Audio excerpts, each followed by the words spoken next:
අපගේ ස්නේහය හඳුනන මිනිසුන් ඉන්නා තැනකදී ඔබ හමු වේවා.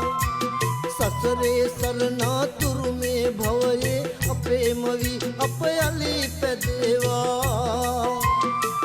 දයාවන්ත ඔබගේ දැසේ කඳුලල් මැකේවා. මේ ශෝක සංකා දී ආදරේ ඔබගේ ලොවෙන් මා ඇයි වෙන් කළේ. ඉවසන්නේ කෙසේ හිත මාරි දුන් දේ මේ ශෝක සංකා දී ආදරේ